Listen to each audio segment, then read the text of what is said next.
Welcome to Midnight Narratives. Tonight, we've gathered our most chilling stories in one place. Tales of true crime, haunted whispers, and the mysteries that refuse to sleep. Dim the lights, settle in, and let the night speak. I still remember the night she vanished. Maybe because it was so ordinary, so forgettable. Until it wasn't. Her name was Anna. She was 28.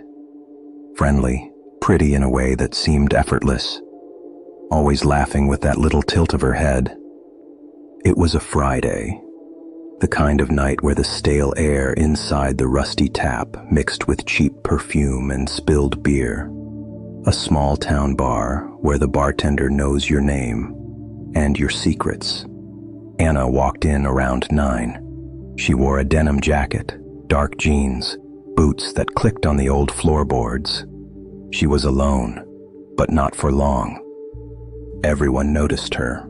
The regulars lifted their heads. A group of men playing darts offered her a drink. She smiled, declined, slid onto a stool near the end of the bar.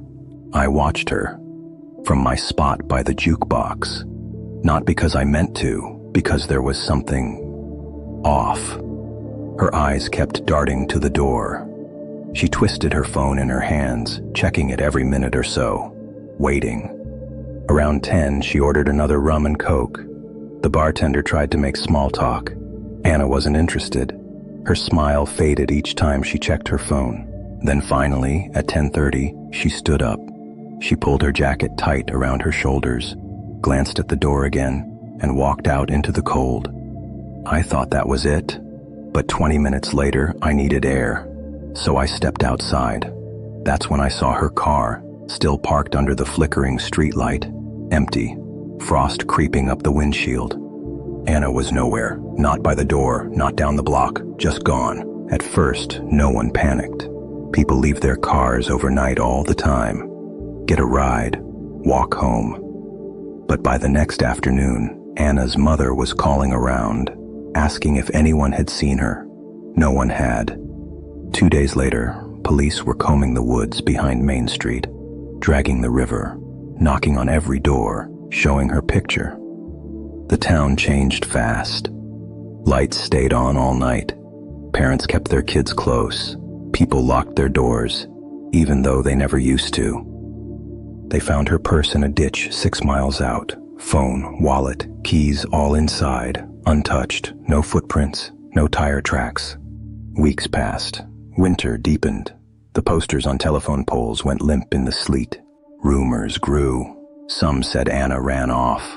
Others whispered darker things, that she'd been taken by someone who'd been watching her, waiting for the right night. Then one night, I stopped at the same bar. Maybe out of habit.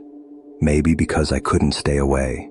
I sat in the same spot by the jukebox, ordered a beer I didn't really want. And that's when I saw her, sitting at the end of the bar, denim jacket, dark jeans, boots tapping softly on the floor. She was twisting her phone in her hands, glancing at the door, waiting. I blinked, looked again. The stool was empty. Anna's car was there, under that same streetlight, frost on the windshield. Exactly where it had been the night she disappeared. I stumbled closer, hands shaking, peered through the glass. The driver's seat was empty, but for just a second, I swore I saw her face reflected back at me, eyes wide, lips parted like she was trying to speak. Then it was gone. Now I can't stop thinking. What if Anna never left? What if she's still out there, wandering these streets, trapped in that night forever? Or worse, what if she did leave and something, followed her into the dark? When I first moved into the old house on Millbrook Lane, I thought I was making the smartest decision of my life. A spacious Victorian with tall windows, intricate woodwork, and a price so low it felt criminal. The realtor had shrugged off my questions about why it sat empty for so long. Old houses have stories, she said. People make things up. The first night was uneventful. I unpacked some boxes, drank a beer on the porch, and convinced myself the creaks and groans were simply the house settling. But by the second night, things began to change. It started with a tapping sound, faint at first, almost like rain against the glass. Except it was a clear night, stars bright overhead. I ignored it, turned up the TV, but the tapping grew louder, persistent. When I finally worked up the nerve to look out the window, the yard was empty. No branches, no loose shutters, nothing. By the third night, the tapping had stopped. It was replaced by whispers, soft, sibilant voices drifting through the halls. I couldn't make out the words, only the cadence, a low, urgent hush that made the hair on my arms stand up. Sometimes I'd catch it right behind me. I'd turn around, heart hammering, but there was never anyone there. On the fifth night, I woke at 3 a.m. to an icy chill. My breath puffed out in small white clouds, though it was the middle of summer. The bedroom window stood open. I was sure I'd locked it. That's when I noticed the shape on the lawn. A girl, maybe 12 or 13, standing barefoot in the grass, her white nightgown billowing slightly in the warm breeze. Even from upstairs, I could see her hair was long and tangled, hanging like a dark curtain around her face. I blinked, and she was gone, just vanished. At midnight, I was jolted awake by a sharp crash. My heart raced as I stumbled through the dark, flipping on lights. In the kitchen, I found a cabinet door ripped off its hinges, plates shattered on the floor. In the quiet that followed, I heard it again, a sob, high and fragile. It drifted down the hall like a ribbon of cold air. The room was empty, but the sobbing grew louder, curling into my ears, wrapping icy fingers around my spine. Then it stopped, silence so deep it roared. That's when I saw the mirror. My reflection stared back, wide-eyed, breathless, but just behind me, standing in the doorway, was the girl. I spun around, no one there. When I looked back at the mirror, she was gone. From that night on, she haunted every shadow. I'd catch glimpses of her in the hallway mirrors, the glass of the oven door, even in the darkened screens of my unplugged TV. One evening, desperate for answers, I went to the local library. I found an article from 1987. A girl had disappeared from this house, vanished without a trace. The paper printed a grainy photo, long dark hair, solemn eyes, white nightgown. Last night, it all came to a head. I awoke to find the living room bathed in a bluish glow. Slowly, I climbed the stairs. When I reached the landing, I saw her. The girl stood by the window, her back to me, hair spilling down her shoulders. She turned, face pale, eyes hollow, and beckoned. That's when I saw it. In the yard below, someone stood staring up at us, tall, with disheveled hair and a hollow, frightened expression. Even from here, I could see the tears on his face. It was me. Now I sit here by the window, watching the empty lawn, waiting. Sometimes, in the dead of night, I see someone down below. He stands where I once stood, looking up with wide, terrified eyes. And I wonder, just for a moment, did I ever really move in at all? Two bodies, strange symbols, no answers. What happened in the woods that October night remains one of the most disturbing, unsolved mysteries in recent history. October 15th, 2019. Sarah Mitchell was taking her usual morning jog through Blackwood Forest when something caught her eye. A dark blue sedan, partially concealed behind a cluster of pine trees, roughly 50 yards from the main trail. The windows were fogged, and an unsettling silence hung in the air. As Sarah approached, her blood ran cold. Inside the car, she could make out two figures sitting perfectly upright in the front seats, unnaturally still. The doors appeared to be unlocked, and there was something deeply wrong about the scene. Her hands trembling, she dialed 911, backing away from the vehicle. She would later tell investigators that the silence in that part of the forest felt unnatural, as if even the birds refused to sing there. The victims were identified as Marcus and Elena Hartwell, both 34 years old, married for 8 years. Marcus worked as an accountant at a local firm known for his meticulous attention to detail and quiet demeanor. Elena taught elementary school and was beloved by her students and colleagues for her warm personality and creative teaching methods. They lived in a modest suburban home and were described by friends and family as a quiet, loving couple with no known enemies. They had no children, but were actively trying to start a family. The last time anyone had seen them alive was 3 days earlier, when they left Elena's sister's house after a family dinner. They had mentioned planning a quiet weekend at home, perhaps watching movies and working in their garden, making their presence in the remote forest all the more puzzling. When investigators arrived, they found a scene that defied explanation. Both Marcus and Elena were seated upright in the front seats, their hands folded neatly in their laps, their eyes closed as if they were simply sleeping. Marcus was in the driver's seat, Elena in the passenger seat. There were no obvious signs of trauma, no blood, no indication of a struggle.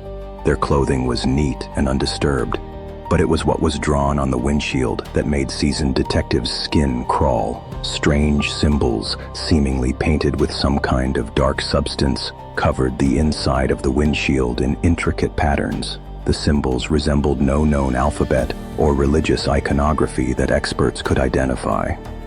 They appeared to form some kind of ritualistic design with interconnected circles and angular lines that seemed to pulse with malevolent energy. Detective James Crawford, a 20-year veteran who had seen everything from domestic disputes to serial killers, took charge of the investigation. The initial examination revealed several disturbing details that would haunt the investigation. The car's engine was stone cold, suggesting it had been there for at least 24 hours. The doors were unlocked, the keys still in the ignition, turned to the on position, though the engine wasn't running. The gas tank was nearly full, ruling out the possibility that they had run out of fuel. Most bizarre of all, both victims appeared to have been carefully posed after death. Their positioning was too perfect, too deliberate to be natural. Even their facial expressions seemed serene, almost peaceful, which contradicted what investigators would later learn about their final moments. The symbols on the windshield became the focus of intense scrutiny. Photographed from every angle and analyzed by linguists, archaeologists, religious scholars, and even occult experts from 3 different universities, the markings remained stubbornly undecipherable.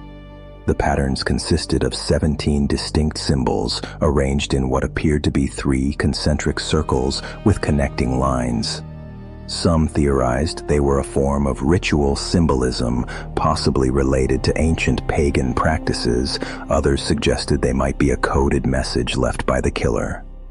A few experts noted similarities to pre-Christian Celtic symbols, but the connections were tenuous at best. Laboratory analysis revealed the substance used to draw them was a mixture of charcoal and an unidentified organic compound that contained traces of plant material native to the region.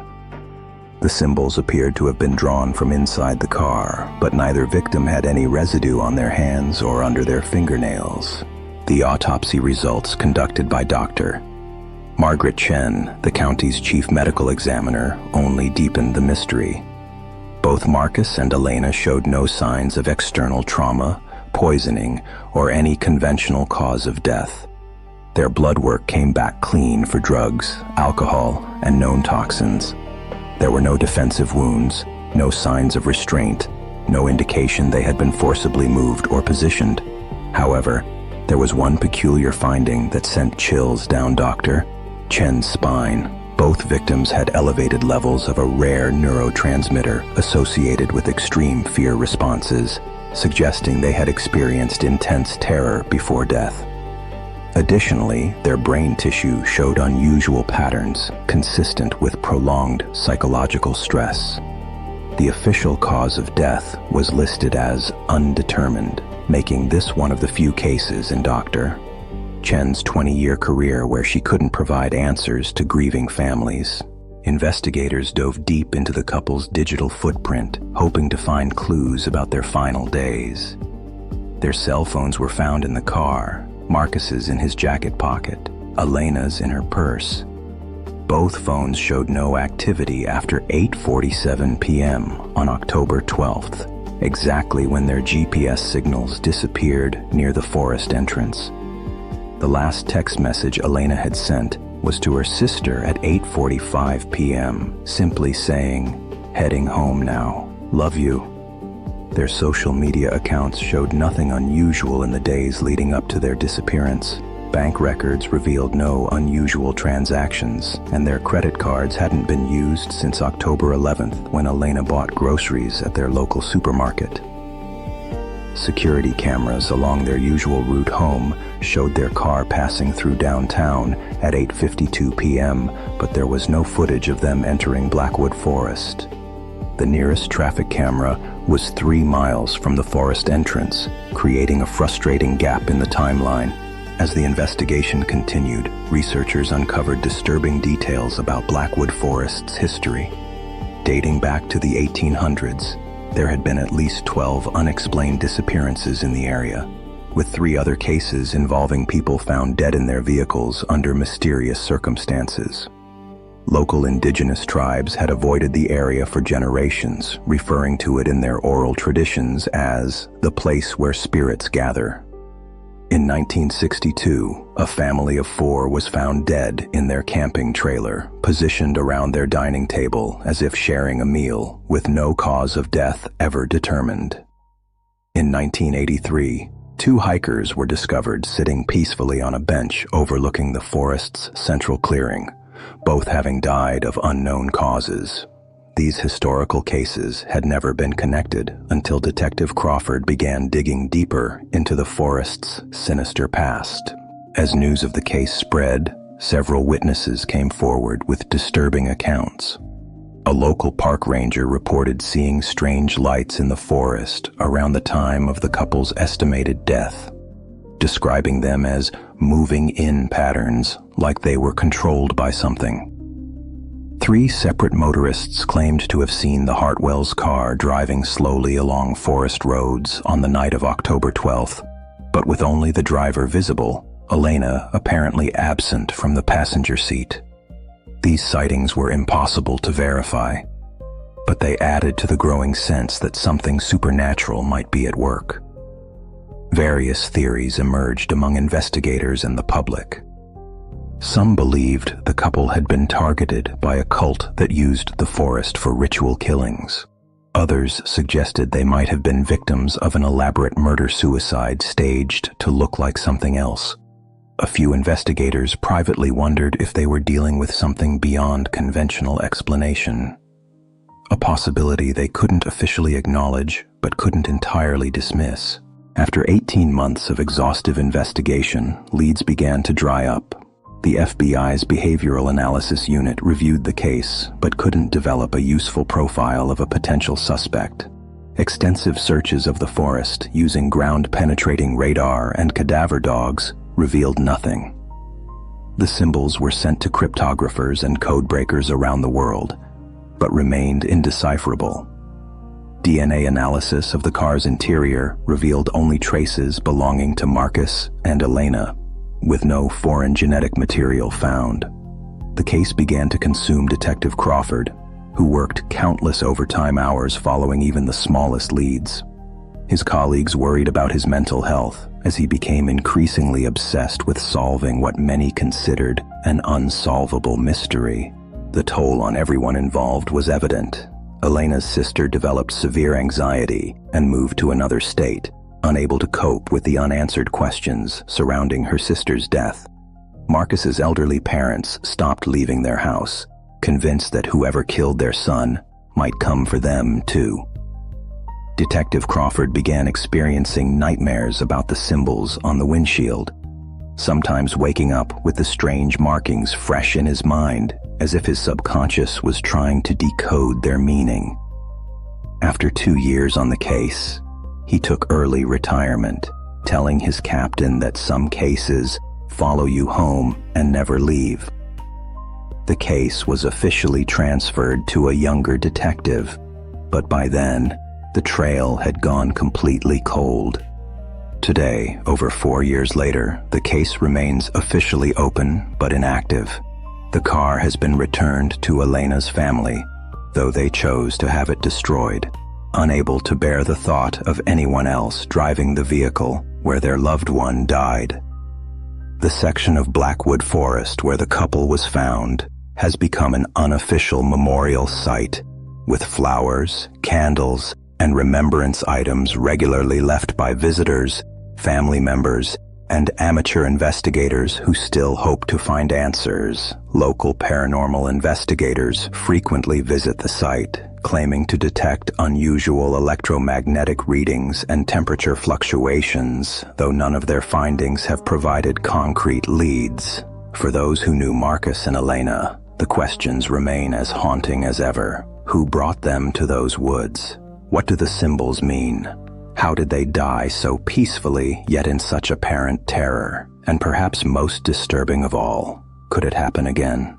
In the world of true crime, some mysteries are never meant to be solved, leaving us with nothing but questions that echo through the darkness of the unknown, reminding us that there are still things in this world that defy explanation. What starts as an escape to find inspiration becomes a descent into madness when a writer discovers that sometimes the most terrifying sounds don't come from outside, but from within the walls themselves. David's hands gripped the steering wheel as his car bounced along the rutted forest road. The GPS had lost signal 20 minutes ago, but the handwritten directions from the cabin's owner were clear enough. Mile after mile of towering pines pressed against the narrow path, their branches creating a tunnel of green that barely let in the afternoon sun. He'd been driving for 3 hours since leaving the city, desperate for solitude and inspiration. His last novel had been a commercial disaster, and his editor was breathing down his neck for the next manuscript. This remote cabin, advertised as completely isolated and perfect for writers seeking peace, seemed like exactly what he needed. The cabin appeared through the trees like something from a fairy tale, though perhaps not the pleasant kind. It was smaller than the photos suggested, built from weathered logs that had darkened with age.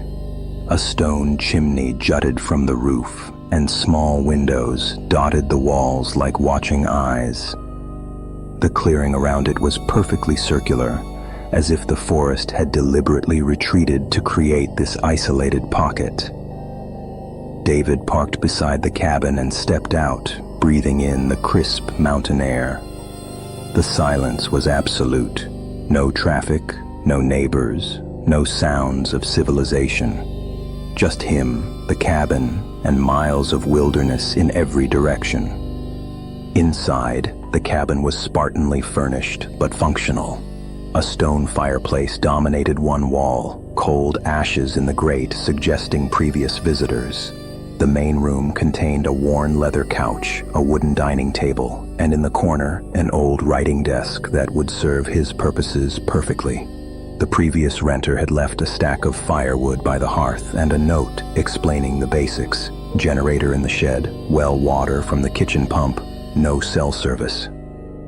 David unpacked his laptop, notebooks, and the bare essentials he'd brought for his planned 2-week retreat.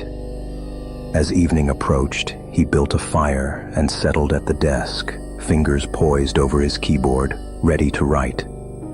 The first 3 days passed in blissful productivity.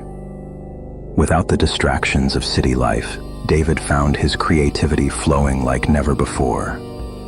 His new novel, a psychological thriller about isolation and paranoia, seemed to write itself. He'd managed nearly 50 pages, more than he'd written in the previous 6 months combined. The routine was perfect: Wake at dawn, coffee and breakfast, right until afternoon, then hike the forest trails until dinner. The solitude was exactly what his mind needed.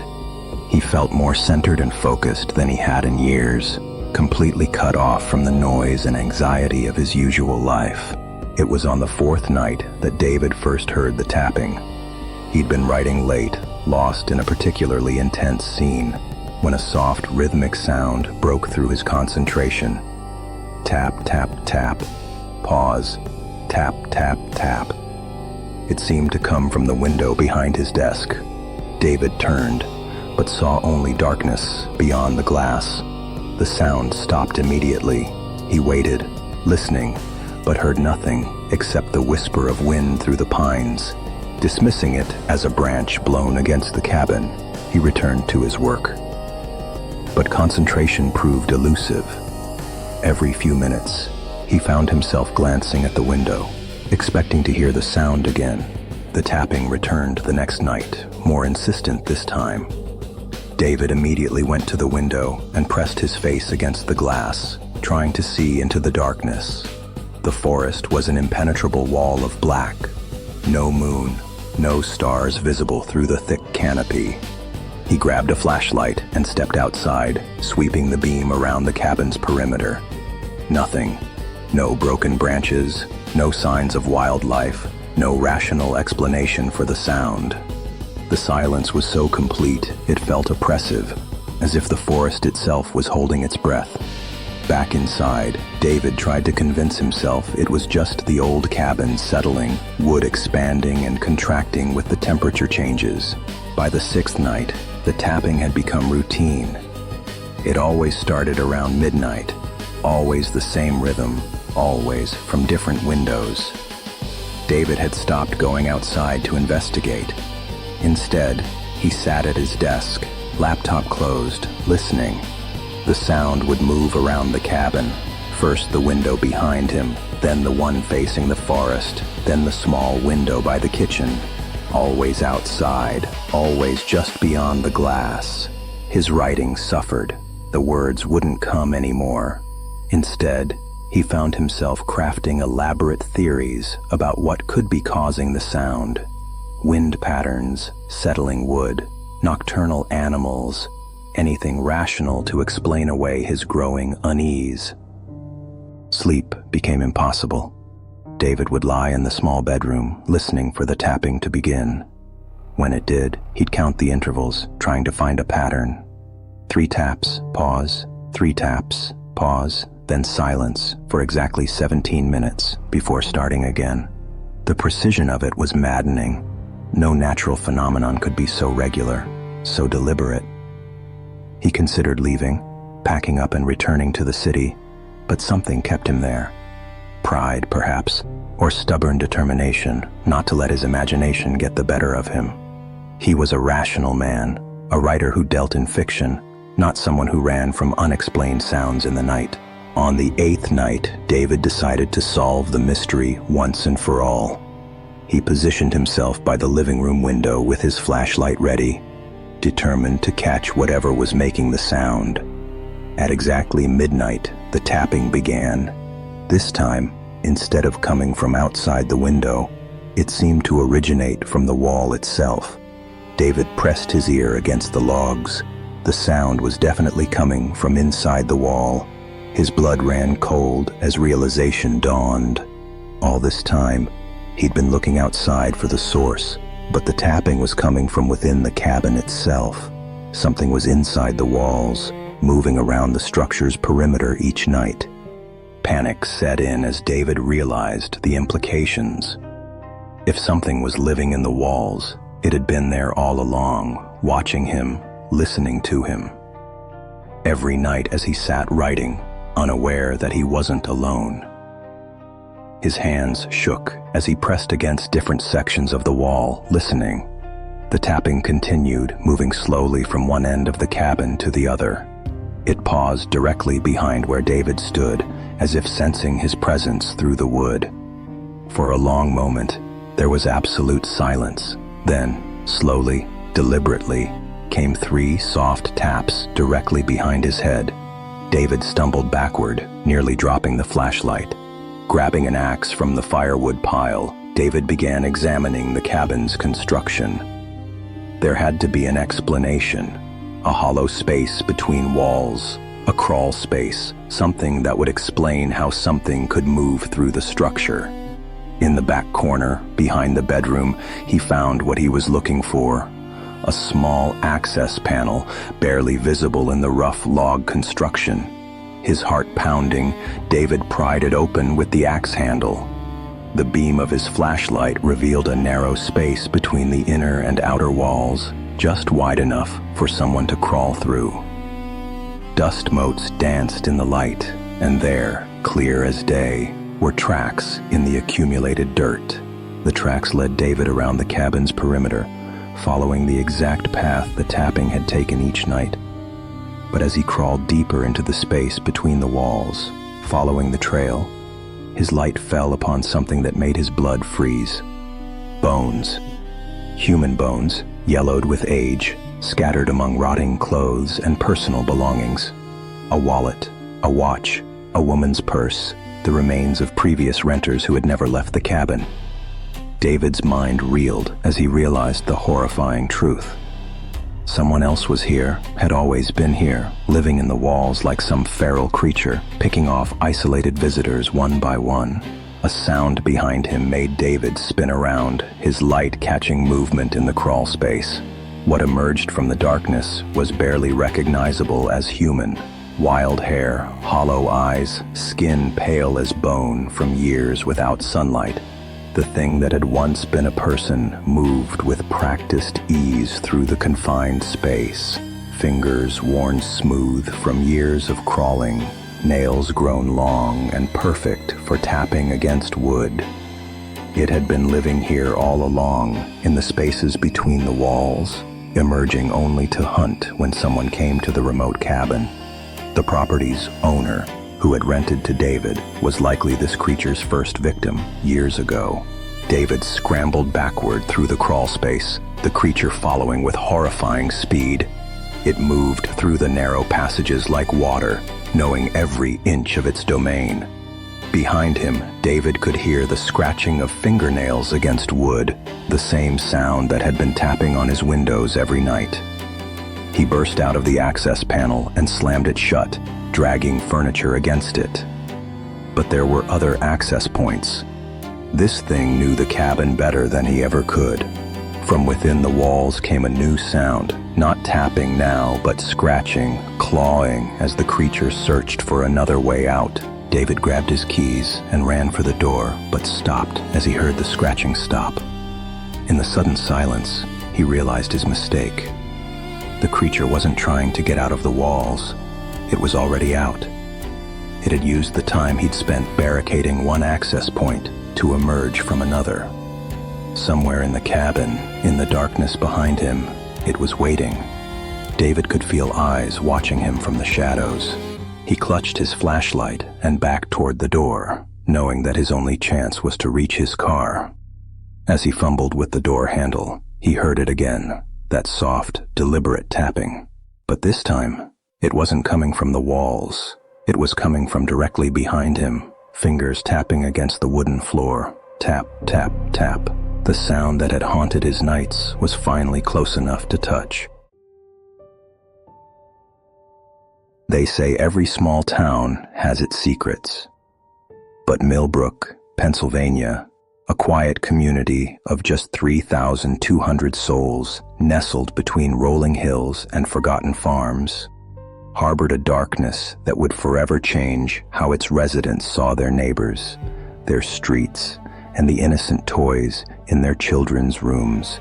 Between 1987 and 1991, someone walked among them, someone who collected more than memories from his victims. He collected their lives and left behind a calling card so disturbing that even seasoned detectives would struggle to sleep at night. It was October 15th, 1987, when Officer Janet Mills received what she thought would be a routine call about a break-in at the old Millbrook textile warehouse. The building had been empty for years, a relic of the town's more prosperous past. But what she found inside wasn't the work of teenage vandals or desperate thieves. Sarah Chen, a 34-year-old librarian who had gone missing 3 days earlier, lay in the center of the warehouse floor. The scene was methodical, almost ritualistic in its precision. But it was the small porcelain doll placed carefully on Sarah's chest that would haunt Mills for the rest of her career. The doll, no bigger than a child's hand, had blonde hair styled in ringlets and wore a blue Victorian dress. Its painted eyes seemed to stare accusingly at anyone who dared to look. When the second body was discovered 6 months later, the Millbrook Police Department knew they were dealing with something unprecedented. Thomas Brennan, a 41-year-old mechanic, was found in his own garage, positioned with the same disturbing care as Sarah Chen. And there it was again, a small doll, this time with dark hair and a red dress, placed deliberately on the victim's chest. Detective Ray Kowalski, brought in from the county to lead the investigation, recognized immediately that this wasn't coincidence. The dolls were antique, likely from the early 1900s, and each was in pristine condition despite their age. Someone was collecting these carefully, purposefully. The killer wasn't just taking lives. He was leaving a signature, a twisted calling card that suggested this was far from over. By the time the third victim was found in early 1989, Millbrook had transformed into a town under siege. Margaret Foster, a 67-year-old retired teacher, was discovered in the town cemetery, a green-dressed doll with gray hair positioned on her body. The similarities were undeniable, and the message was clear. No one was safe. Main Street, once bustling with neighbors stopping to chat outside Miller's Hardware or gathering at Rosie's Diner, became a ghost town after dark. Parents walked their children to school and picked them up immediately afterward. The annual Harvest Festival was canceled. Church attendance dropped as people became suspicious of everyone, even their longtime neighbors and friends.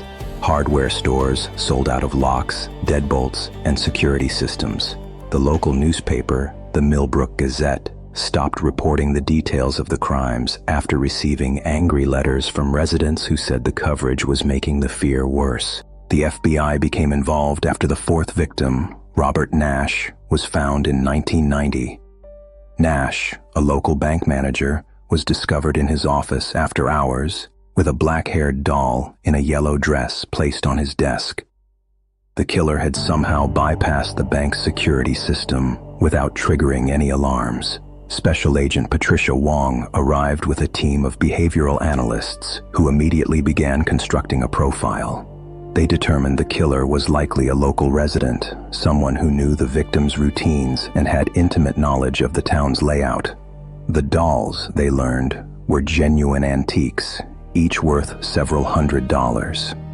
This suggested someone with disposable income and access to antique markets or estate sales. The positioning of the bodies and the careful placement of the dolls indicated a compulsive personality, someone for whom the ritual was as important as the act itself.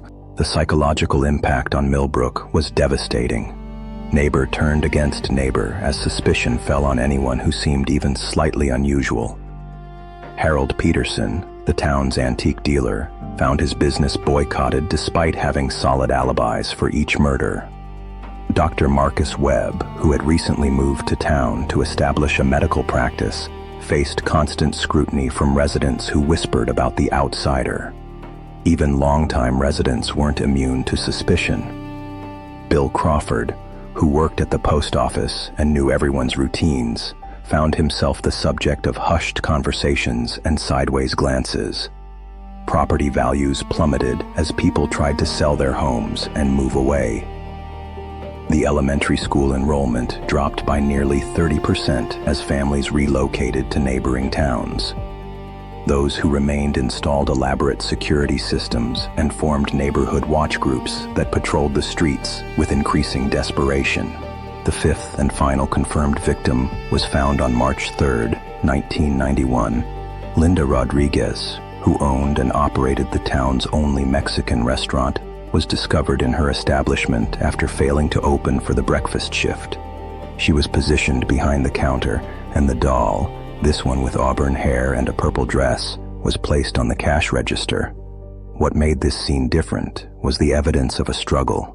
For the first time, the killer's methodical approach had been disrupted. Overturned chairs, scattered papers, and a broken coffee pot suggested Linda had fought back. A forensics team found traces of skin under her fingernails and a single drop of blood that didn't match the victim's type. For the first time in 4 years, investigators had physical evidence that might lead them to their suspect. Despite the new evidence, the investigation stalled. DNA testing was still in its infancy in 1991, and the blood sample was too small and degraded to provide conclusive results. The FBI profile suggested the killer might have left town or gone into hiding after the botched final attack. Months passed without another murder, then years. Detective Kowalski retired in 1995, taking boxes of case files home with him, unable to let go of the case that had consumed 5 years of his life. Agent Wong was reassigned to other cases, though she kept copies of all the evidence and continued to check for similar crimes in other jurisdictions. The dolls were kept in evidence storage, their glass eyes seeming to mock anyone who dared to look at them. The case officially went cold in 1994, though it was never closed. Millbrook slowly began to heal as the years passed, without another murder. New families moved in, attracted by low property values and the town's scenic location. Many of the newcomers had never heard of the doll maker, as the media had dubbed the killer. The Harvest Festival resumed in 1995, though attendance remained lower than in the years before the murders. Rosie's Diner reopened under new management, and Main Street gradually regained some of its former vitality. But the older residents, those who lived through the terror, never fully recovered. They still locked their doors religiously, still felt a chill when they passed the locations where the bodies were found, still couldn't look at dolls without remembering those dark years when death walked among them. In 2018, the Millbrook Police Department received a grant to digitize cold cases and retest evidence using modern forensic techniques. Detective Maria Santos, who had grown up in a neighboring town and heard whispered stories about the doll maker, volunteered to review the case. Using advanced DNA analysis, she was able to extract a partial profile from the blood evidence found at Linda Rodriguez's restaurant. The profile was entered into CODIS, the National DNA Database, but produced no matches. However, Santos discovered something troubling in her research. Between 1992 and 2016, there had been at least 7 unsolved murders in small towns across Pennsylvania, Ohio, and West Virginia. Each victim had been found with a small antique doll placed nearby. Today, Millbrook appears to be a normal small town. The textile warehouse has been converted into artists' studios. A new generation of children plays in the park where their parents once feared to walk. But Detective Santos's discovery has reopened old wounds and raised new fears. The FBI has quietly reopened the case, and a new task force is examining the possibility that the doll maker never stopped killing. He simply learned to spread his crimes across a wider area. The original dolls remain in evidence storage, their secrets locked away with them.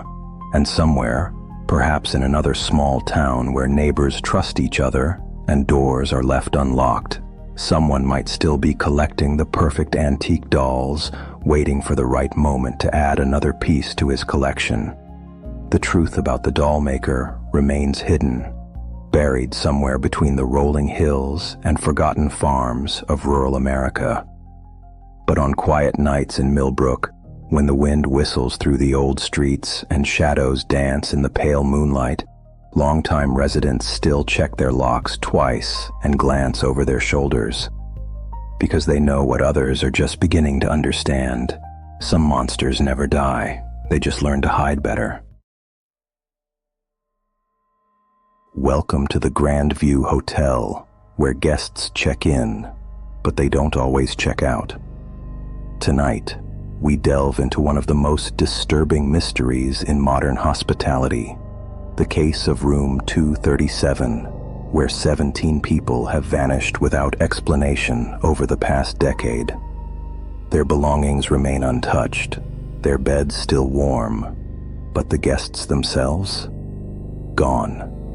As if they never existed at all. The Grandview Hotel opened its doors in 1887, a testament to Victorian grandeur with its towering spires and ornate facades.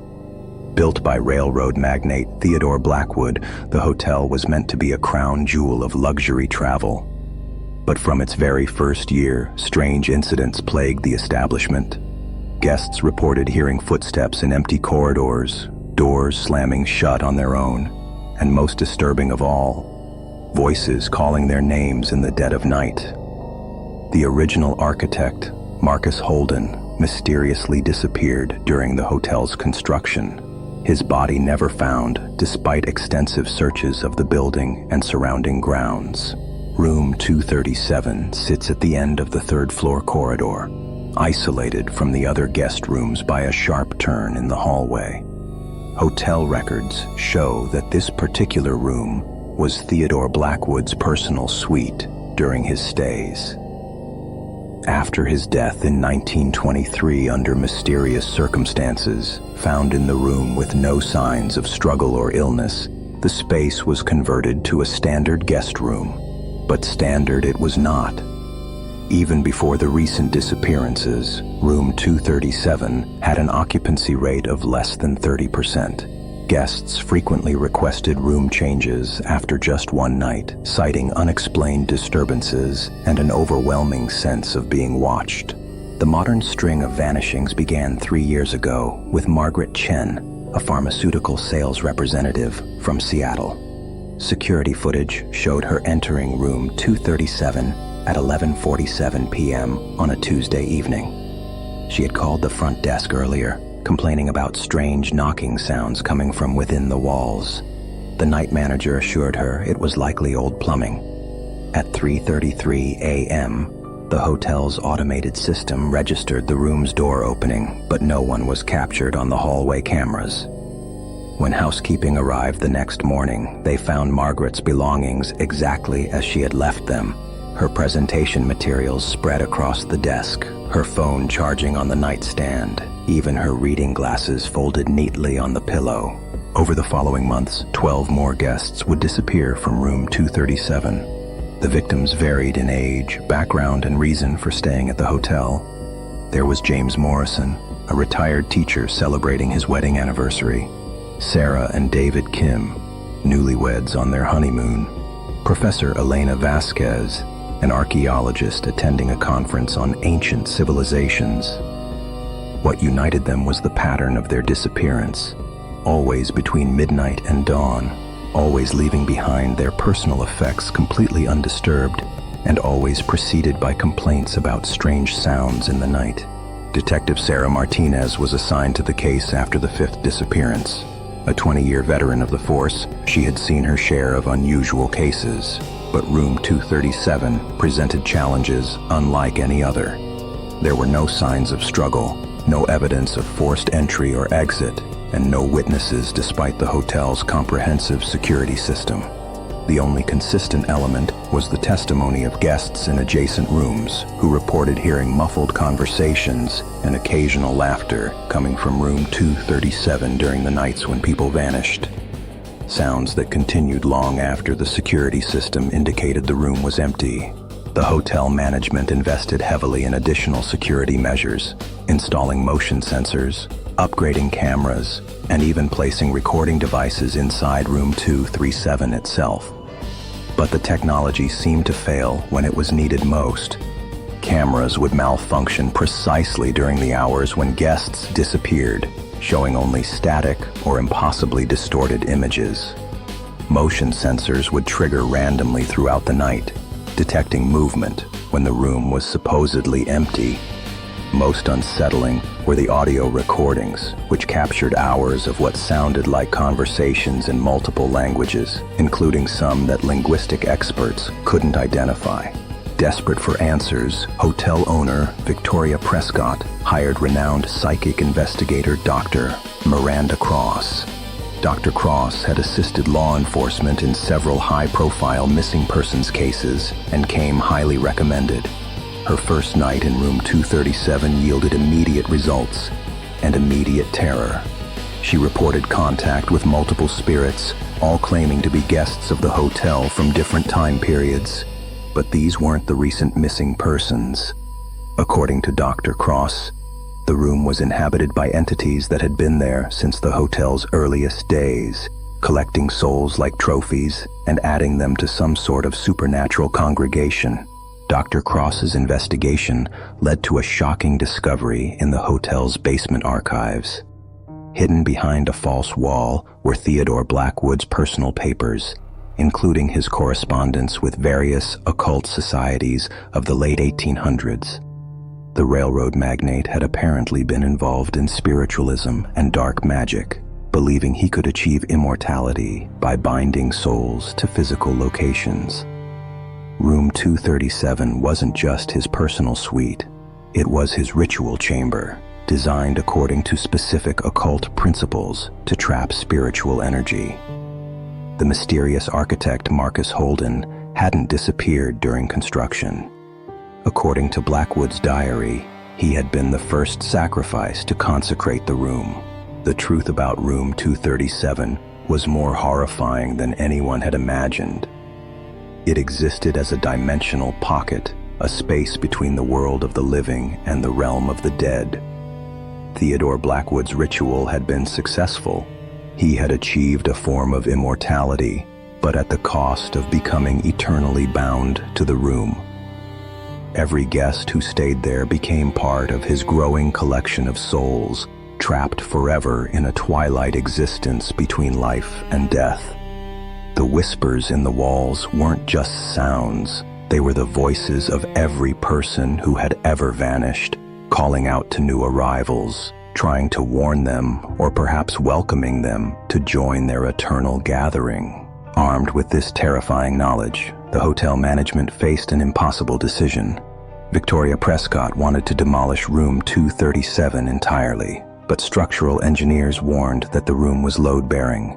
Removing it could compromise the entire third floor.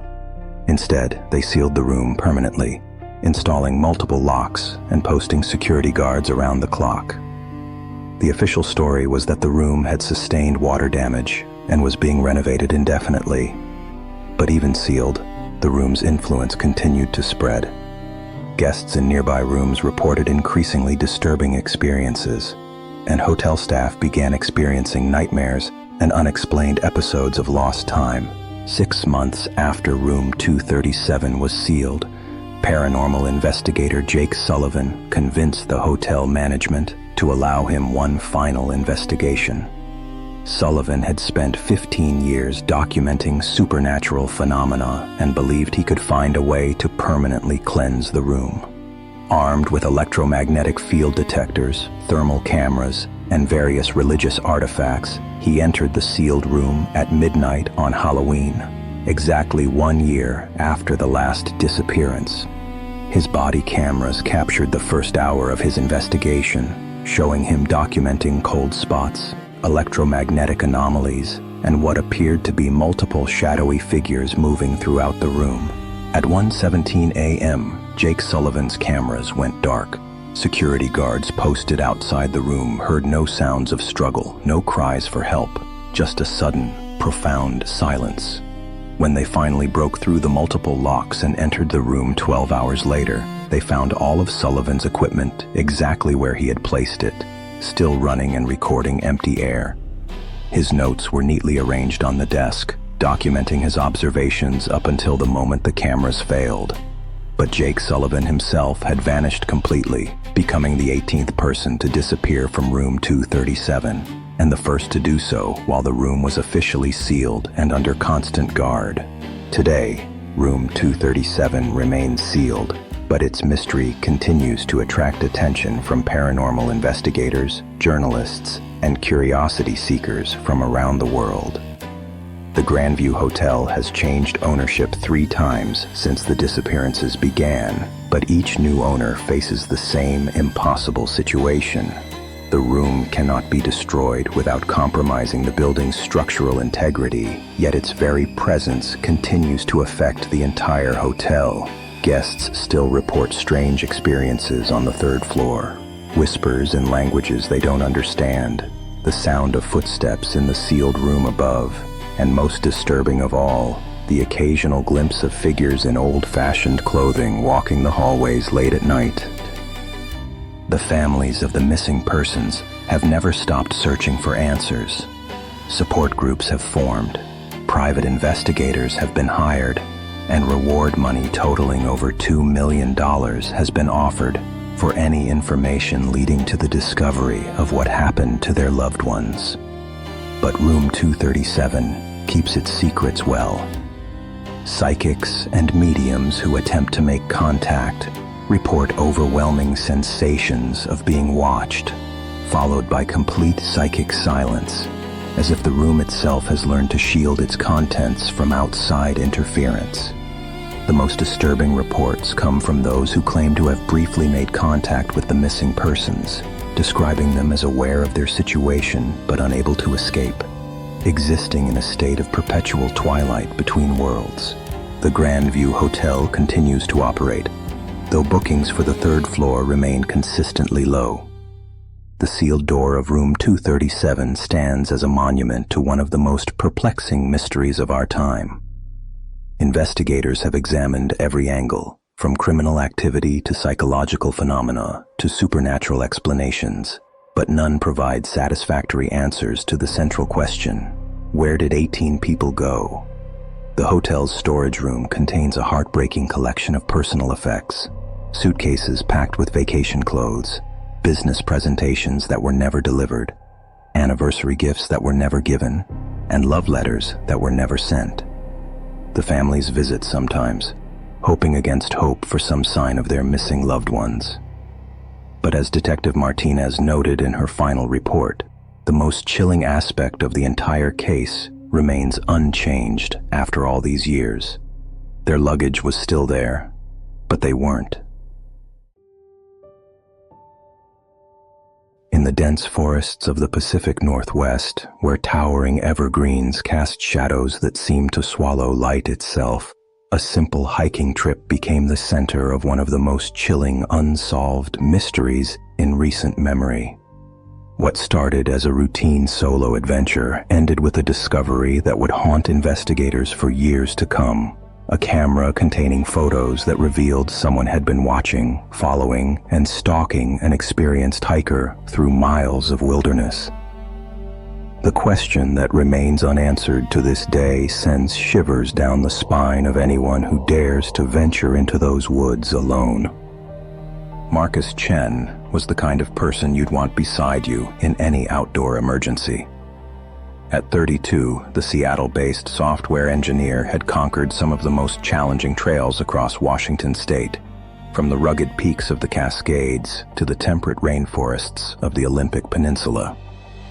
His colleagues knew him as meticulous and methodical, traits that served him well both in coding and in the wilderness. Marcus never left anything to chance.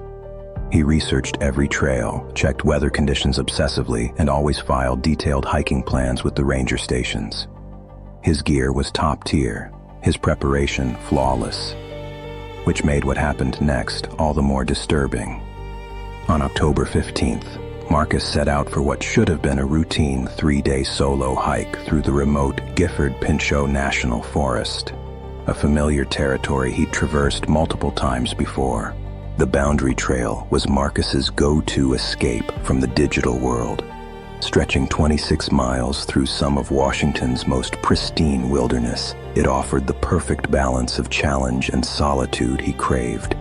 His plan was straightforward. Start at the northern trailhead near Mount Adams, hike south for 3 days with 2 overnight stops at designated backcountry sites, and emerge at the southern terminus where his car would be waiting, shuttled there by a trail service he'd used many times before. He'd done this exact route twice before, once in spring and once in late summer. The October timing was deliberate. Fewer crowds, stunning fall colors, and cool temperatures perfect for long-distance hiking. Marcus had informed his roommate of his plans, left detailed itineraries with the Forest Service, and even shared his GPS coordinates with his emergency contacts. Every precaution had been taken. Every detail had been planned, yet somehow Marcus Chen would never reach his destination. When Marcus failed to check in at the southern trailhead on October 18th, the alarm bells started ringing immediately. His roommate contacted the authorities within hours, knowing that Marcus's punctuality was legendary. He'd never been late for anything in his adult life. The Skamania County Search and Rescue Team launched their operation at first light on October 19th, deploying teams along the entire length of the Boundary Trail. What they found defied all logic. Marcus's campsite from the first night was exactly as it should be. Tent properly secured, fire ring used correctly, no signs of disturbance. His second planned campsite, however, told a different story. His tent was there, partially set up, but abandoned. His sleeping bag was unrolled, but unused. His backpack sat upright against a tree, meticulously organized as always, but missing one crucial item: his camera. It was 3 miles further down the trail where a search dog made the discovery that would transform a routine missing person case into something far more sinister. The Nikon D750 was Marcus's prized possession, a professional-grade camera he'd saved months to purchase. He'd taken it on every major hike, documenting the Pacific Northwest's beauty with the skill of someone who truly understood both technology and nature. When the search team found it partially buried under a pile of wet leaves 50 yards off the main trail, their first thought was relief. Cameras contained GPS data, timestamps, and most importantly, photographs that could reveal exactly what had happened to Marcus.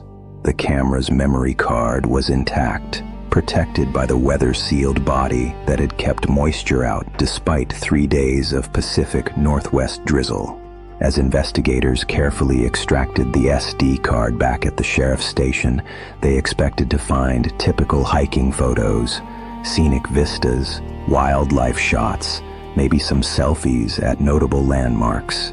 Instead, they discovered something that made seasoned investigators question everything they thought they knew about this case. The first images were exactly what you'd expect from an experienced nature photographer. Marcus had documented his journey methodically. Sunrise shots from the trailhead parking area, misty forest scenes as morning fog lifted from the valleys, close-ups of autumn leaves in brilliant reds and golds. The timestamps showed he'd maintained his planned pace perfectly during the first day, stopping regularly to capture the kind of images that would make any outdoor magazine jealous. His technique was flawless. Proper exposure, sharp focus, compelling compositions that spoke to years of practice. Photo after photo showed the serene beauty of the wilderness, the kind of pristine landscape that draws people away from civilization to find peace in nature's embrace.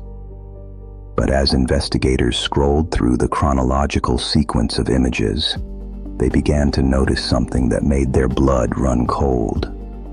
In the background of photos taken during his second day on the trail, something or someone began to appear. It started subtly. Photo number 47, taken at 11:23 a.m. on October 16th, showed a stunning vista of the Cascade Range stretching endlessly toward the horizon. Marcus had positioned himself on a rocky outcrop to capture the layered mountains fading into blue-gray distance. But when investigators enhanced the image digitally, zooming into the dense forest behind Marcus's position, they spotted something unsettling, a dark shape among the trees that didn't quite belong. At first glance, it could have been a shadow, a broken branch, or natural forest debris, but the shape had structure, verticality, a suggestion of human form. The investigators ran the image through enhancement software, adjusting contrast and sharpening details until the truth became undeniable. Someone had been watching Marcus from the tree line, staying just far enough back to avoid detection by the naked eye, but close enough to keep their target in sight. This wasn't a random encounter with another hiker. This was surveillance. As the team continued through Marcus's photo collection, a chilling pattern emerged. Every few images revealed the same mysterious presence, always maintaining distance, always staying partially concealed, but consistently there. Photo 51 showed the figure further back, barely a speck among the trees. Photo 55 captured what appeared to be the same person moving parallel to the trail, using the dense undergrowth as cover. By photo 62, taken during Marcus's lunch break beside a crystal-clear mountain stream, the follower had grown bolder, or perhaps more careless. Enhanced magnification revealed what looked like a human silhouette crouched behind a fallen log approximately 100 yards upstream. The figure appeared to be wearing dark clothing and possibly a hat or hood that obscured their features. Most disturbing of all, they seemed to be holding something, binoculars perhaps, or a camera of their own. Someone was documenting the documenter, stalking the stalker of scenic beauty. The photos from Marcus's final day told an increasingly desperate story. The timestamps showed he'd broken camp earlier than planned on October 17th, suggesting he might have sensed something was wrong. His usual leisurely pace had quickened noticeably. Instead of stopping every few hundred yards to photograph interesting subjects, he was covering ground rapidly, pausing only occasionally for wide shots of the trail ahead. But his pursuer had adapted to the new pace. Photo 73, taken at 2:17 p.m., showed the mysterious figure closer than ever before, no longer making any real effort to stay hidden.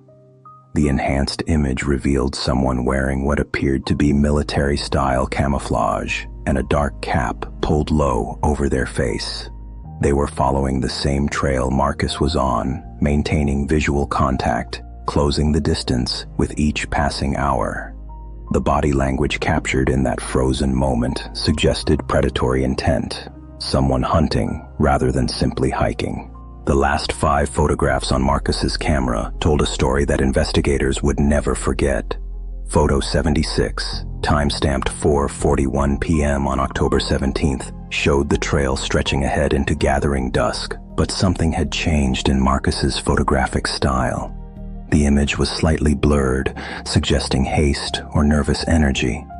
Photo 77, taken just 3 minutes later, captured a backward glance. The first time Marcus had photographed the trail behind him. The image was poorly composed, off-center, the work of someone more concerned with documenting a threat than creating art. But it clearly showed a figure on the trail approximately 50 yards back, no longer bothering with concealment, walking purposefully in Marcus's direction. Photos 78 and 79, taken in rapid succession at 4:47 p.m., showed the pursuer had halved the distance. The final image, photo 80, was the most chilling of all. Taken at 4:52 p.m., it showed someone less than 20 yards away, close enough that their features should have been clearly visible. But the face was obscured by shadows and the angle of their head, creating an anonymous, faceless threat frozen forever in digital memory. Despite having clear photographic evidence of Marcus's stalker, the investigation hit immediate roadblocks. The images, while disturbing, didn't provide enough detail to identify the pursuer. Enhancement technology could only do so much with distant, partially obscured figures photographed in challenging forest lighting conditions. The FBI's facial recognition databases came up empty.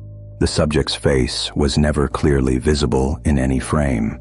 Investigators canvassed local communities, showed the enhanced photos to outdoor gear retailers, and contacted hiking clubs throughout the Pacific Northwest.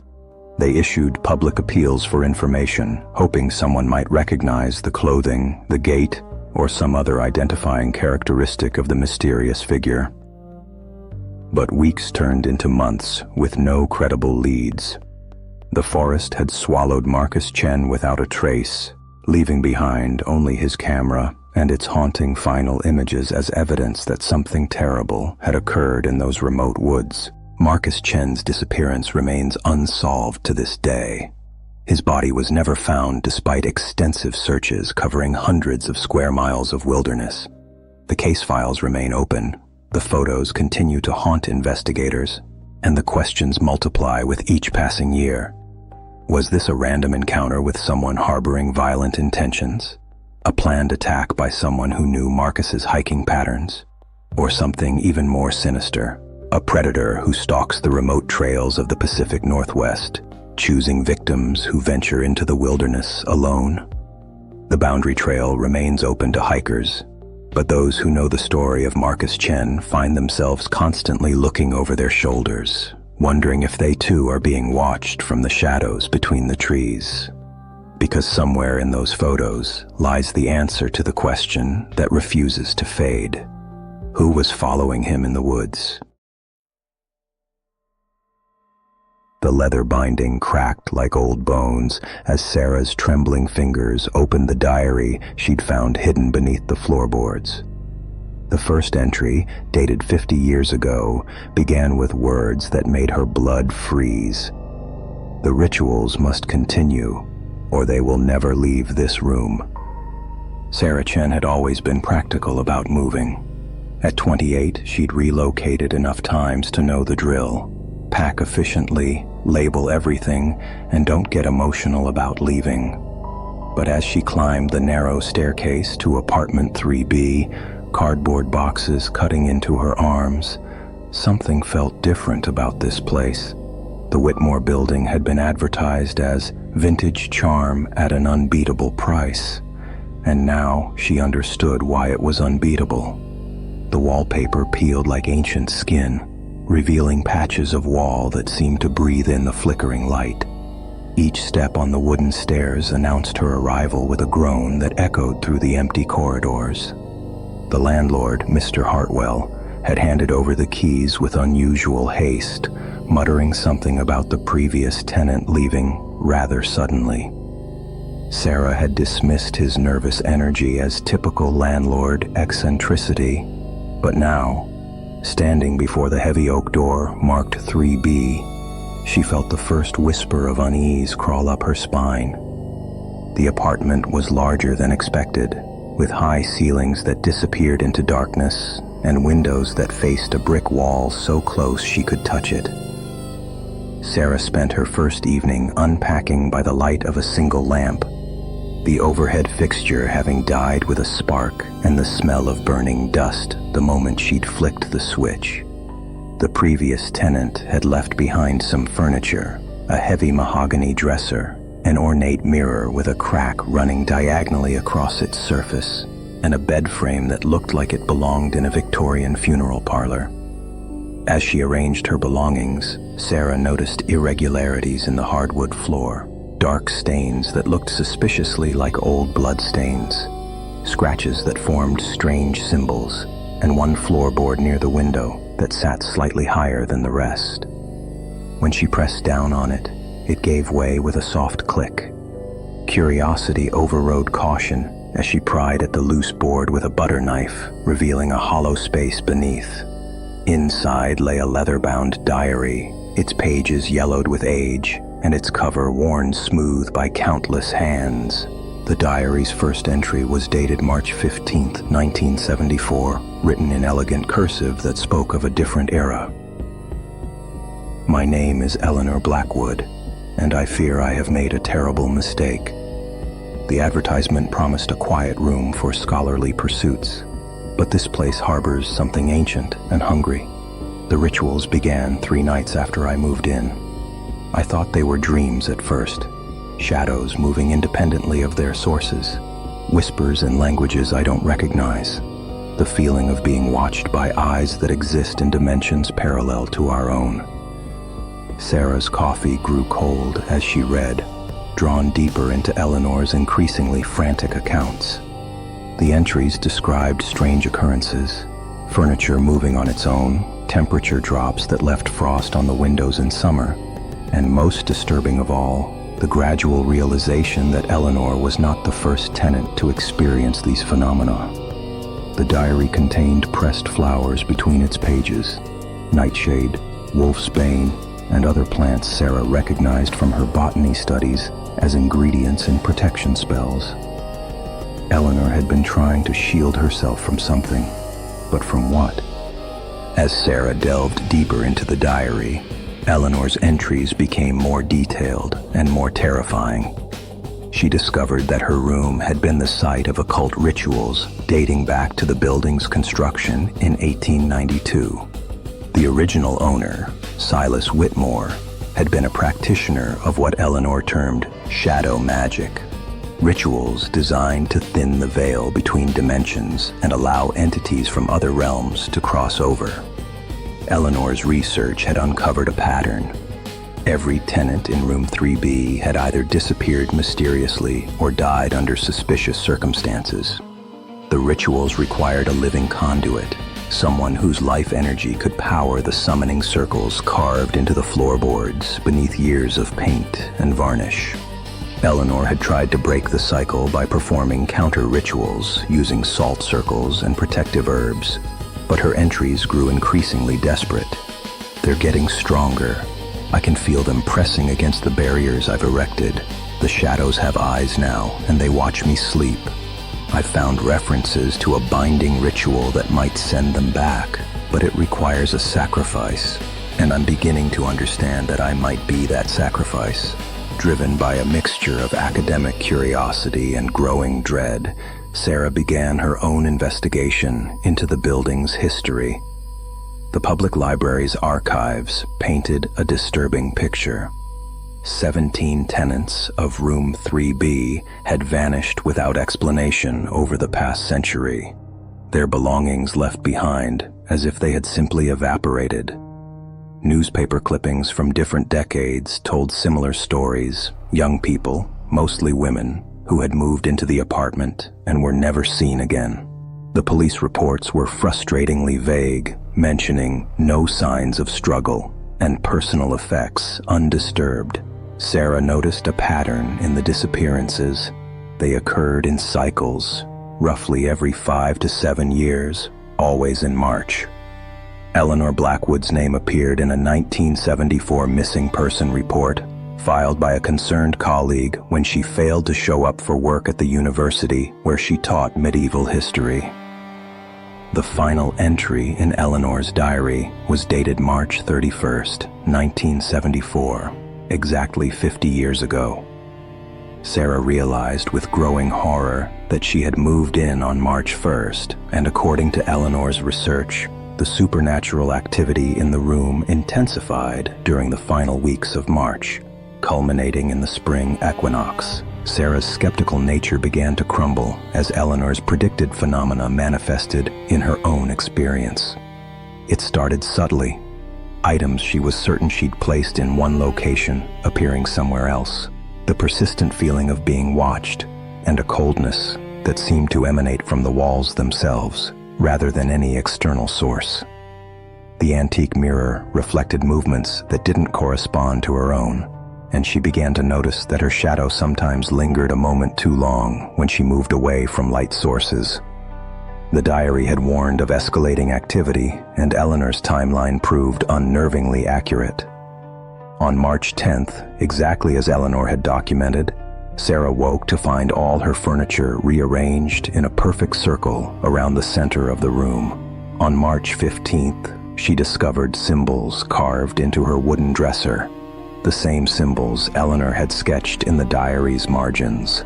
The whispers began on March 20th, voices speaking in what sounded like Latin mixed with something older and more primal. Sarah tried to rationalize these experiences, blaming stress, suggestion, and her overactive imagination. But deep down, she knew she was experiencing exactly what Eleanor had 50 years earlier. Determined not to become another disappearance statistic, Sarah threw herself into Eleanor's research with desperate intensity. The diary's later entries contain detailed instructions for protective rituals and binding ceremonies, knowledge Eleanor had gathered from rare books and consultation with other practitioners. Sarah gathered the required materials: sea salt for protective circles, white sage for cleansing, black candles for grounding, and iron nails to seal doorways and windows. Following Eleanor's meticulous instructions, she arranged these items throughout the apartment, creating multiple layers of protection. The most crucial element was timing. The binding ritual had to be performed at the exact moment when the veil between dimensions was thinnest, which, according to Eleanor's calculations, was midnight on March 31st. Sarah practiced the incantations until she could recite them perfectly, her voice growing stronger with each repetition. She understood that she had one chance to break the cycle that had claimed so many lives. If she failed, she would join the long list of vanished tenants, and someone else would eventually find her diary hidden beneath the floorboards, continuing the cycle of horror indefinitely. Sarah's eyes snapped open to absolute darkness. The digital clock's green glow was gone. The streetlight that usually filtered through her window had vanished, and even the ambient city sounds had been swallowed by an oppressive silence. As her vision adjusted, she realized she wasn't alone. Tall figures stood around her bed, 7 of them, maybe 8, their forms so dark they seemed to absorb light rather than merely block it. They had no discernible features, yet she could feel their ancient eyes boring into her soul, studying her with the cold curiosity of scientists examining a specimen. The air grew thick and electric, charged with malevolent energy that made her skin crawl and her heart pound against her ribs like a caged bird. Eleanor's diary lay open beside her, its pages fluttering despite the absence of any breeze, and Sarah realized with crystalline terror that she had become part of the ritual herself. The shadows began to move closer, their whispers rising to a crescendo of otherworldly voices. And in that moment of absolute horror, Sarah understood that some cycles are never meant to be broken, only continued by new participants who believe they can escape what so many others could not.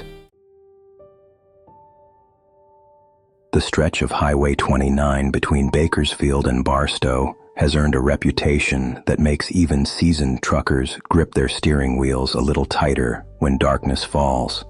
They call it the Highway of Silence, not because of the lack of traffic, but because of what happened to those who tried to speak.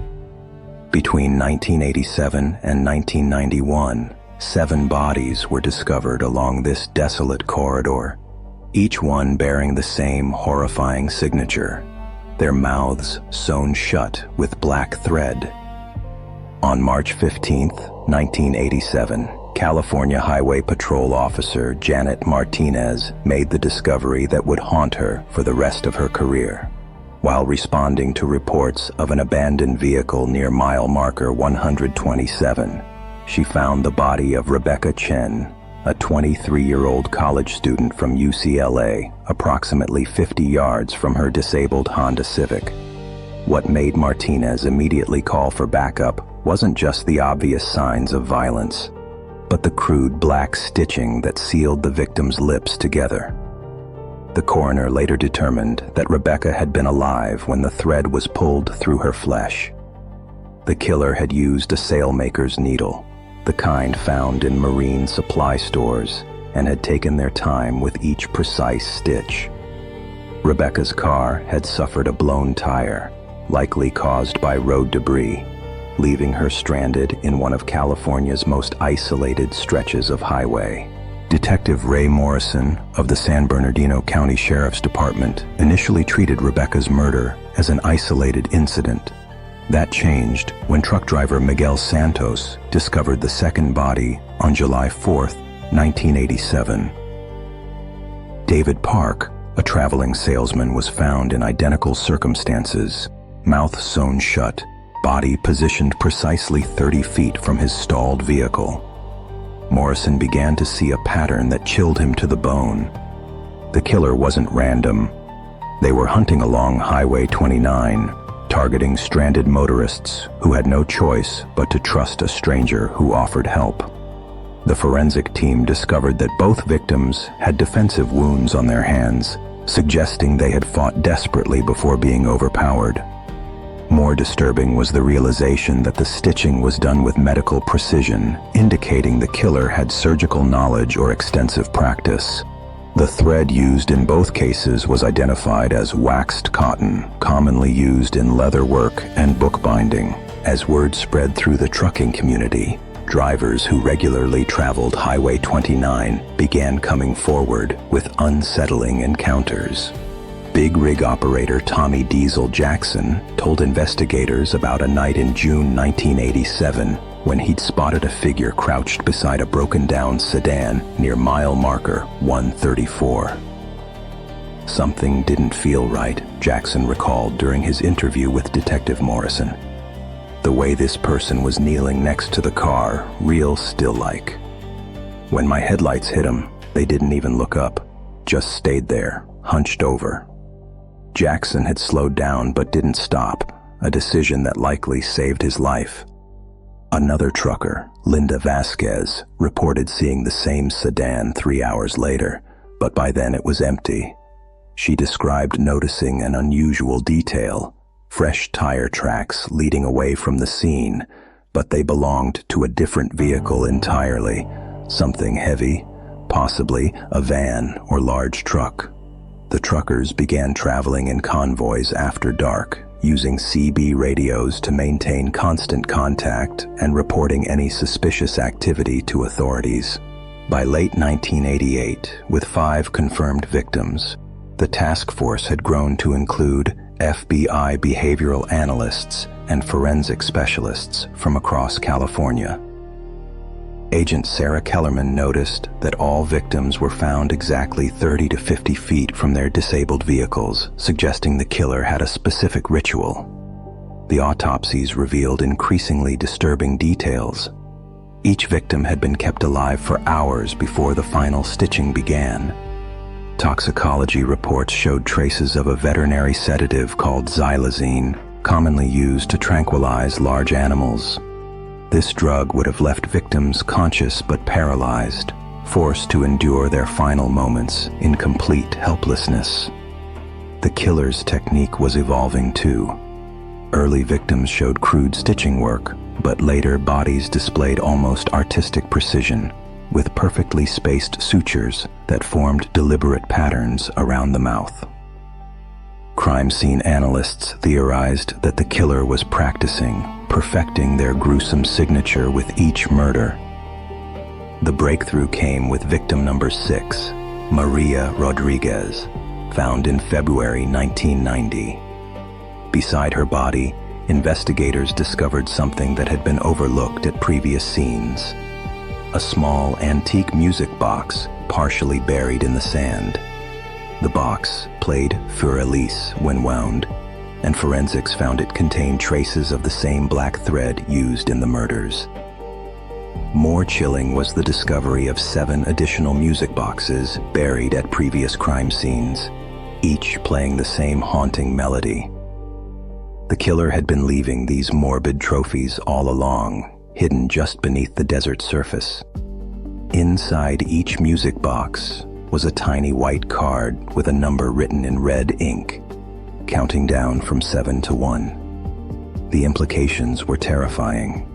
The killer had planned exactly 7 murders from the beginning, and they were nearing completion. Agent Kellerman theorized that the music boxes served as a countdown, each burial marking another step towards some twisted finale that only the killer understood. On November 3, 1991, the 7th and final victim was discovered. James Wright, an insurance adjuster from Phoenix, was found with the most elaborate stitching pattern yet, his mouth sealed in a perfect spiral that investigators later realized mimicked the shape of a musical staff. The music box found at this scene was different. Instead of Für Elise, It played a distorted, slowed-down version that sounded almost demonic in the desert silence. The card inside simply read "Finale" in the same red ink. Then, as suddenly as the murders had begun, they stopped completely. Despite the task force's intensive investigation, roadblocks, and surveillance operations, no credible suspect was ever identified. The killers seemed to have vanished as mysteriously as they had appeared, leaving behind only 7 graves and the haunting melody that still echoes in the nightmares of those who worked the case. Today, Highway 29 carries thousands of travelers each year, most unaware of the horror that once stalked this stretch of asphalt. The case remains officially open, though the task force was disbanded in 1995. Detective Morrison, now retired, still receives occasional tips and reports, but the highway killer has never resurfaced. Some investigators believe the murderer died or was imprisoned for other crimes. Others think they simply moved on to hunting grounds far from California's deserts. The music boxes were eventually returned to the victims' families, but several relatives reported that the mechanisms had mysteriously started playing on their own, usually in the dead of night. 7 memorial crosses now mark the spots where the bodies were found, and truckers still report hearing Fur-Elise carried on the desert wind during their late-night runs along Highway 29. The case serves as a chilling reminder that some killers are never caught, and some mysteries are never solved, leaving only questions that echo like haunting melodies across the endless miles of American highway. The rain hammered against David's windshield like skeletal fingers tapping against glass, each drop carrying whispers of forgotten souls. What started as a simple drive home from his business meeting had transformed into a nightmare journey through nature's fury. The radio crackled with static-laden warnings about the worst storm to hit the region in decades, but David pressed on, unaware that some encounters on deserted roads are destined by forces far beyond mere coincidence. Little did he know that in the next few miles, he would pick up a passenger whose very existence would challenge everything he believed about life, death, and the thin veil that separates our world from whatever lies beyond. David Morrison gripped the steering wheel tighter as another flash of lightning split the sky, momentarily turning the world into a stark black and white photograph. The storm had come from nowhere, transforming what should have been a peaceful evening drive into a white-knuckle battle against the elements. His knuckles were white against the leather steering wheel, and his eyes strained to see beyond the wall of water cascading down his windshield. The wipers struggled against the deluge, creating a hypnotic rhythm that seemed to match his racing heartbeat. He had left the Henderson Industries meeting 3 hours ago, confident he could make it home before the weather turned. Now, as he navigated the winding mountain road that served as a shortcut through the wilderness, he began to question that decision. The radio had gone silent 20 minutes ago, leaving him alone with only the symphony of rain and thunder for company.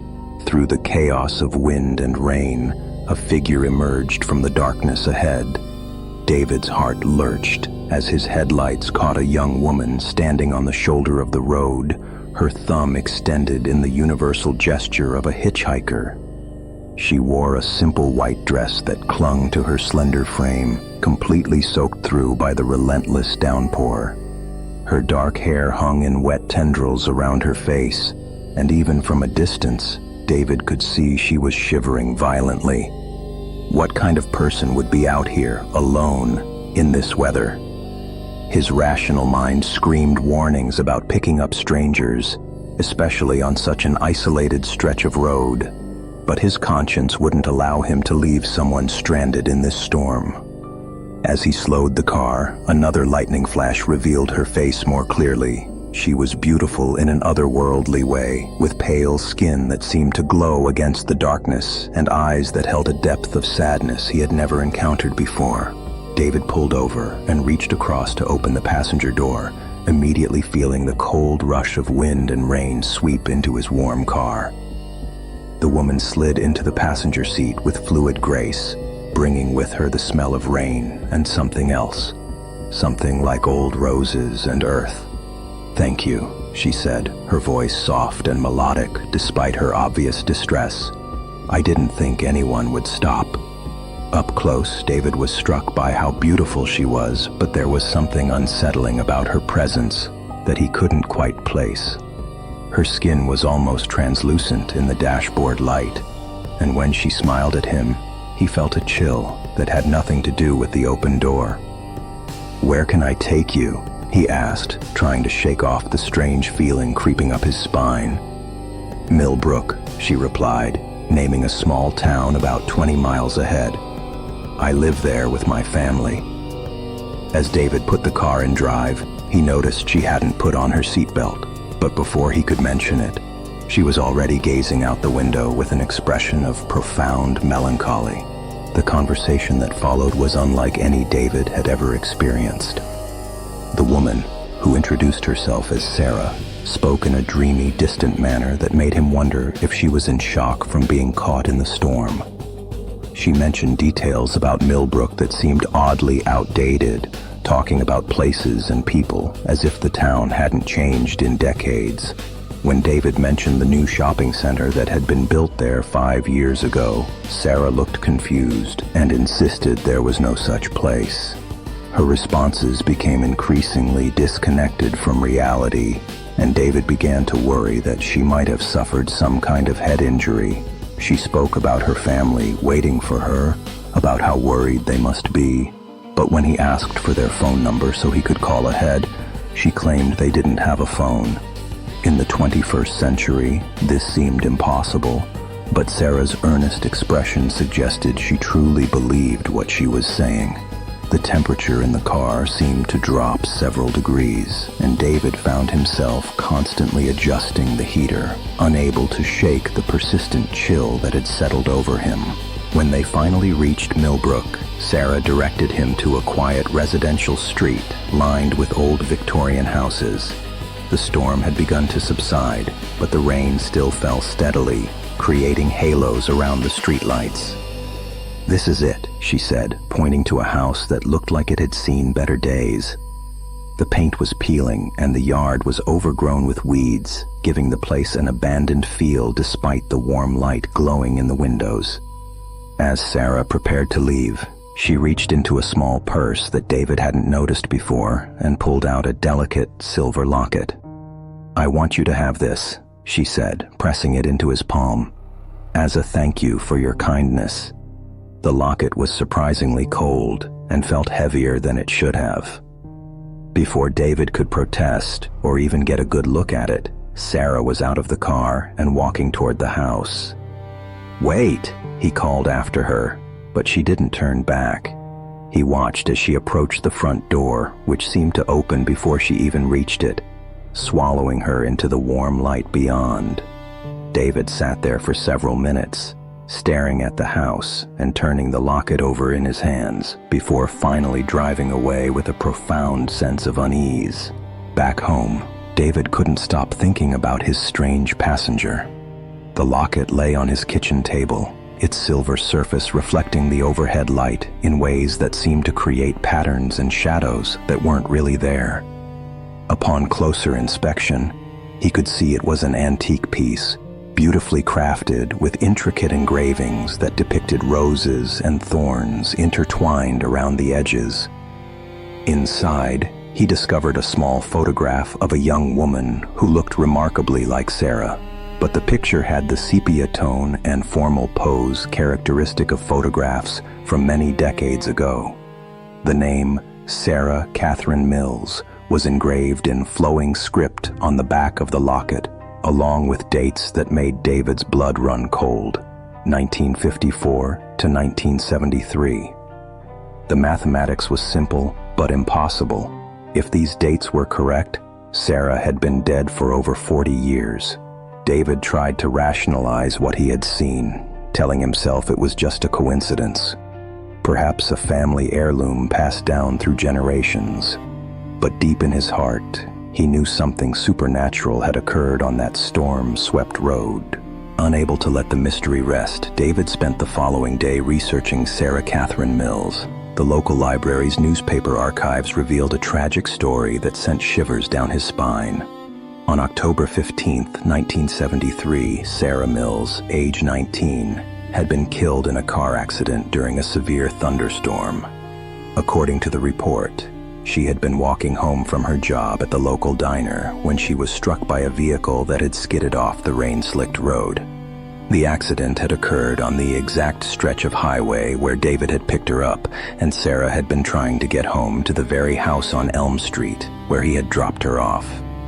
The newspaper photograph showed a young woman who was unmistakably the same person who had sat in his passenger seat just 24 hours earlier.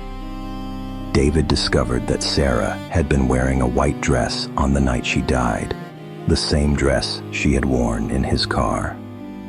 The article mentioned that her family had searched for days for a silver locket that Sarah always wore, believing it had been lost in the accident.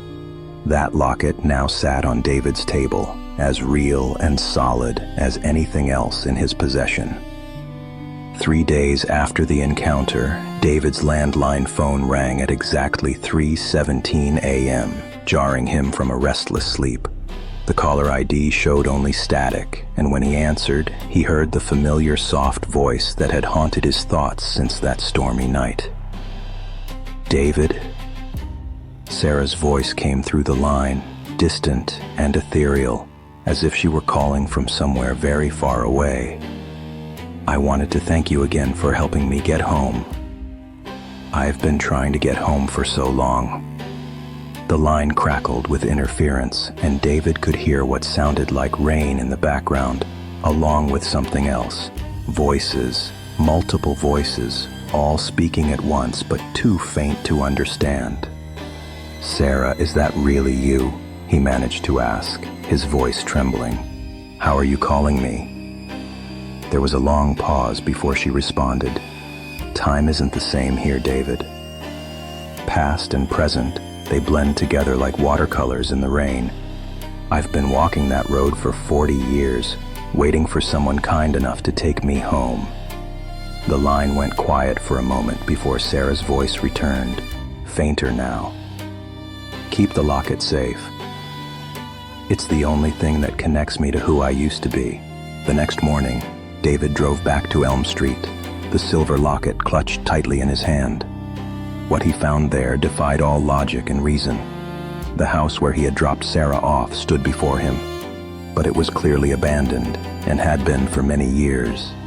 The windows were boarded up, the porch was sagging, and a for sale sign in the front yard was so weathered that the text was barely legible. Weeds and vines had completely overtaken the property, and the mailbox hung at an awkward angle, rust consuming most of its surface. David approached an elderly neighbor who was working in his garden and asked about the house. The man, who introduced himself as Frank Pemberton, explained that the Mills family had lived there decades ago, but after their daughter Sarah died in that terrible accident, they couldn't bear to stay. "They moved away within a year," Frank said, shaking his head sadly. "The house has been empty ever since. Strange thing is, people sometimes report seeing lights in the windows or a young woman in white walking up to the front door, but that's just folks' imaginations running wild." David stared at the abandoned house, remembering clearly how Sarah had walked up that very path and how the door had opened to welcome her into the warm, inviting interior he had seen that night. Weeks passed, and David found himself returning again and again to that stretch of highway, the silver locket always in his pocket. He had tried to donate it to the local historical society, thinking it belonged in a museum, but each time he attempted to part with it, something stopped him. The locket had become warm to the touch during his phone conversation with Sarah, and sometimes, late at night, he could swear he heard a faint heartbeat emanating from within its silver confines. David began to realize that some mysteries are not meant to be solved. Some encounters transcend the boundaries of our understanding, and some souls remain tethered to this world by bonds stronger than death itself. He never saw Sarah again, but on stormy nights, when the rain pounds against his windows and the thunder shakes his house, David sometimes hears his phone ring at 3:17 a.m. He doesn't answer anymore, understanding that some conversations belong to a realm beyond his comprehension. The silver locket remains in his possession, a tangible link to an impossible encounter that changed his perspective on life, death, and the mysteries that exist in the spaces between what we know and what we can never truly understand. And sometimes, just sometimes, when he drives past that lonely stretch of road on stormy nights, David catches a glimpse of a figure in white standing by the roadside, thumb extended, still trying to find her way home through the endless rain of eternity.